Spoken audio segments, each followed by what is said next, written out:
ओम बापू नंदा वाल्या आपकी सदा सदा ही जय। ही जय। बोलो ईश्वर बाकी बिहारी लाल की की जय। जय।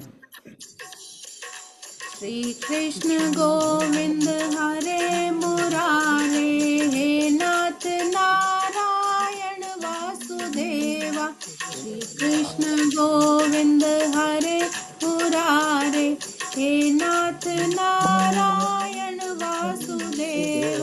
हितमात स्वामी सखा हमारे, हे नाथ नारायण वासुदेवाय। श्री कृष्ण गोविंद हरे मुरारे, हे नाथ नारायण वासुदेवाय। ठाकुर हमारे प्राणों से प्यारे, ठाकुर हमारे प्राणों से प्यारे। तुम हो हमारे, हम हैं तुम्हारे, तुम हो हमारे, हम हैं तुम्हारे। हे नाथ नारायण वासुदेव। श्री कृष्ण गोविंद हरे मुरारे, हे नाथ नारायण वासुदेवा। राधे कृष्ण राधे कृष्ण राधे राधे कृष्ण कृष्ण राधे कृष्ण राधे कृष्ण राधे राधे कृष्ण कृष्ण राधे कृष्ण राधे कृष्ण राधे राधे कृष्ण कृष्ण राधे कृष्ण राधे कृष्ण राधे राधे कृष्ण कृष्ण राधे कृष्ण राधे कृष्ण राधे राधे कृष्ण कृष्ण। श्री कृष्ण गोविंद हरे मुरारे, हे नाथ नारायण वासुदेवा। श्री कृष्ण गोविंद हरे मुरारे, हे नाथ नारायण वासुदेवा। हे नाथ नारायण वासुदेवा, हे नाथ नारायण वासुदेवा। वसुदेवसुतं देवं कंसचाणूरमर्दनं, देवकी परमानन्दं कृष्णं वन्दे जगद्गुरुं, कृष्णं वन्दे जगद्गुरुम्। ॐ श्री परमात्मने नमः। श्रीमद्भगवद्गीता अथ चतुर्दशोऽध्यायः। प्यारे साथ संग जी, हम 14वें अध्याय का श्रवण कर रहे हैं। श्लोक क्रमांक हमने 5 तक श्रवण किया। आज अगले श्लोकों में प्रवेश करेंगे। प्रकृति के 3 जो गुण बताए हैं प्रभु ने, उनका चिंतन करते हैं। पिछले श्लोक में प्रभु ने अपने मुखारविंद से ये उपदेश दिया कि भौतिक प्रकृति के जो 3 गुण हैं, ये सारी प्रकृति उन्हीं से ही युक्त है। ये है सतोगुण, रजोगुण और तमोगुण। और हे महाबाहु अर्जुन, जब शाश्वत जीव प्रकृति के संसर्ग में आता है, अर्थात जो जीव है वो इन गुणों के संबंध में आता है, उनके साथ इसका मिलन होता है, तो वह इन गुणों से बंध जाता है। जब प्रकृति आत्मा इन गुणों के परायण हो जाती है, इन गुणों के साथ बंध जाती है, तो फिर उसका व्यवहार बदल जाता है। क्योंकि जीवों को प्रकृति की विभिन्न अवस्थाओं के अनुसार विभिन्न प्रकार के शरीर मिले, जैसे जैसे जिसके कर्म है, जैसे जैसे उसके कर्मों का या पिछले जो प्रारब्ध है उसके अनुसार जो उसको शरीर मिला है, वैसे ही उसका स्वभाव हो जाता है। इसलिए वह उसी प्रकृति के अनुसार कर्म करने के लिए भी प्रेरित हो जाता है। फिर जैसे उसको शरीर मिला है, फिर वो उसी के अनुसार कर्म करता है। जैसे गाय का अगर मिला तो उसका व्यवहार फिर गाय जैसा होगा। अगर कुत्ते का शरीर किसी को योनि मिली है तो फिर उसका व्यवहार वैसा ही हो जाए, क्योंकि वो गुणों के कारण बंध गया। वो प्रकृति ने उसको जैसे उसके कर्मों से उसको जो योनि मिली, उसके अनुसार उसका फिर शरीर उसी हिसाब से फिर वो कर्म करता है। यही अनेक प्रकार के सुख दुख का कारण है। 112 नंबर में इन्हीं के कारण फिर वो सुख दुख का अनुभव करते हैं। इस अब तरह भी हो जाता। और भी हो जाएगा, बोलिएगा। एक मिनट। अगला श्लोक। चलो गीता तो निर्मलत्वात् प्रकाशकमनामयम्, सुखसुङ्गेन बध्नाति ज्ञानसङ्गेन च नघ। भक्ति बंद अब इस श्लोक में प्रभु अपने मुखारविंद जी से कह बंद रहे कर हैं, दो। "हे पाप अर्जुन, मामा जी सतो बंद करो मामा जी। बंद नहीं हो। सतोगुण अन्य गुणों की अपेक्षा अधिक शुद्ध होने के कारण प्रकाश प्रदान करने वाला और मनुष्य को सारे पाप कर्मों से मुक्त करने वाला है। तो तीन जो मुख्य गुण बताए हैं प्रभु ने, सत्य रज तम, तो इन्हीं गुणों के आधार पर हम अपना भी एनालाइज कर सकते हैं कि हमारा स्वभाव कैसा है। उसके लिए भगवान ने स्वयं ही बता दिया कि आप खुद ही अपने गुणों के स्वभाव के अनुसार देख सकते हैं कि आप किस तरह के हैं। तो सबसे पहले उसमें सत्गुण का बताया है कि जिसके अंदर सत्गुण ज्यादा होते हैं वो शुद्ध होने के कारण प्रकाश प्रदान करने वाला और मनुष्य के सारे पाप कर्मों से मुक्त करने वाला है। जो लोग इस गुण में स्थित होते हैं वे सुख और ज्ञान के भाव से बंध जाते हैं।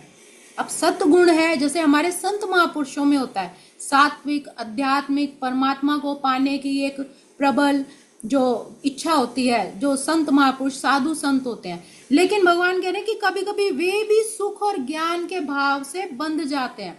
इसका मतलब क्या हुआ, जैसे कोई बहुत ही ज्ञानवान है, कोई कथावाचक है, शुरू में तो उसने परमात्मा की भक्ति के लिए अध्यात्म का रास्ता चुना। हम देखते भी हैं ऐसे कितनी बारी, सभी संत सिद्ध महापुरुष नहीं होते, ऐसे तो बहुत विरले ही है। लेकिन वो धीरे धीरे जब उनको ज्ञान अच्छा आ जाता है, उनके शिष्य ज्यादा बढ़ जाते हैं, तो उनको एक अंदर से थोड़ा सा सूक्ष्म अभिमान भी आ जाता है कि हमारे तो इतने शिष्य हो गए, हमें तो इतना लोग पूछने लग गए, हमारा ज्ञान दूसरों की अपेक्षा ज्यादा हो गया। तो ये सत्गुण में आते हुए भी उनके अंदर जो सूक्ष्म अभिमान आ जाता है, भगवान कह रहे हैं ये भी उनको फिर बांध देता है। ये नहीं अपेक्षा करनी चाहिए कि मैं ही सबसे ज्यादा बुद्धिमान हो गया, मेरे अंदर बहुत ज्ञान आ गया। या फिर जो ऐसा आध्यात्मिक जो करते हैं लेकिन फिर उनका धीरे धीरे रहन सहन खाना पीना भी वो भी बड़े लेविश उसमें हो जाता है। हम भी देखते हैं ना कि फिर उनका जो बड़े बड़े कथावाचक है उनकी फीस भी कितनी ज्यादा होती है। हालांकि वो कहते हैं कि हमारे साथ बहुत सारी टीम होती है, लेकिन कभी कभी ऐसा देखने में आता है कि उनका फिर रहन सहन भी सुख सुविधाओं वाला ही हो जाता है। तो प्रभु कहते हैं कि वे भी फिर बंध ही जाते हैं इसी तरह। तो सारी कठिनाई ये है कि जब मनुष्य सतोगुण में स्थित होता है तो उसे ऐसा अनुभव होता है कि वह ज्ञान में सबसे आगे है, अन्यों की अपेक्षा श्रेष्ठ है। तो इस प्रकार वह बंध जाता है, सूक्ष्म अभिमान के कारण फिर वो बंध जाता है। जैसे बड़े बड़े वैज्ञानिक या दार्शनिक हुए, इनमें से प्रत्येक को अपने ज्ञान का गर्व होता है और चूंकि वे अपने रहन सहन को सुधार लेते हैं, अब उनका रहना सहना पहले जैसा नहीं होता, इसलिए भौतिक सुख के चाह में वो बंधते चले जाते हैं। तो बद्ध जीव में अधिक सुख का यह भाव उन्हें भौतिक प्रकृति के गुणों से बांध देता है, इसलिए वे सतोगुण में रहकर कर्म करने के लिए के प्रति आकृष्ट होते हैं। वो सतोगुण में तो रहते हैं लेकिन कर्म ऐसे सकाम कर्म उनके फिर हो जाते हैं। और जब तक इस प्रकार कर्म करते रहने का आकर्षण बना रहता है तब तक उन्हें किसी ना किसी प्रकार का शरीर धारण करना ही होता है, भले ही वो कितने बड़े संत महापुरुष क्यों नहीं हो। क्योंकि अगर उनके लालसा, उनकी फिर मटेरियलिस्टिक अगर वो चीजों से बंध जाते हैं तो फिर उन्हें भी दोबारा शरीर धारण कोई ना कोई करना ही पड़ता है। तो इस प्रकार उनकी मुक्ति या वैकुंठ जाने की फिर कोई संभावना नहीं रह जाती। अगर वो साधु संत होकर भी, सज्जन प्रवृत्ति के होकर भी अगर सांसारिक चीजों के प्रति आकर्षित रहेंगे तो परमात्मा कहते हैं कि फिर वो वैकुंठ के अधिकारी नहीं होते।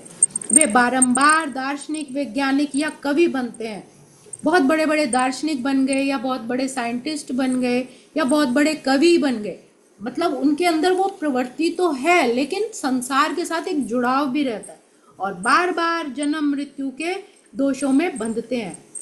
लेकिन माया मोह के कारण वे सोचते हैं कि इस प्रकार का जीवन तो आनंदप्रद है, क्योंकि माया उन्हें घेर लेती है। सतोगुण होने के कारण भी माया का, मोह का ऐसा पर्दा आ जाता है कि उन्हें उसी में ही आनंद सुख होने का अनुभव हो जाता है।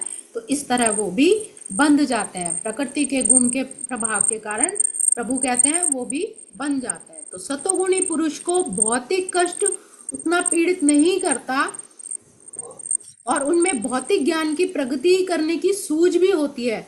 लेकिन सतोगुण में जो कभी कभी पाप कर्म भी हो जाते हैं, और इस तरह वो अपने मार्ग से थोड़ा सा जो विचलित हो जाते हैं, इस कारण उन्हें फिर बार बार जन्म लेना ही पड़ता है। तो आज के श्लोक को हम यहीं विराम देते हैं। ओम वाह श्री जी। कृष्णार्पणमस्तु। हरे नमः, हरे नमः, हरे नमः। भजमन नारायण नारायण नारायण, भजमन नारायण नारायण नारायण, भव से तारायण तारायण तारायण, स्वामी नारायण नारायण नारायण। बोलो बांके बिहारी लाल की जय। श्रीमद् भगवत गीता की जय।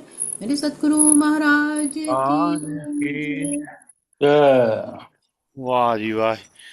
ये तो ओके।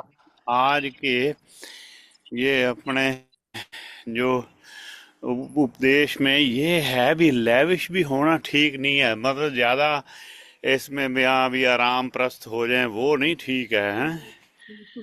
वो भी ध्यान करना पड़ेगा भाई। चलो, हम तो भी बंधे हुए हैं संसारी सारी चीजों से, क्या करें। प्रभु कृपा करेंगे हमें और सात्विक गुण आएंगे।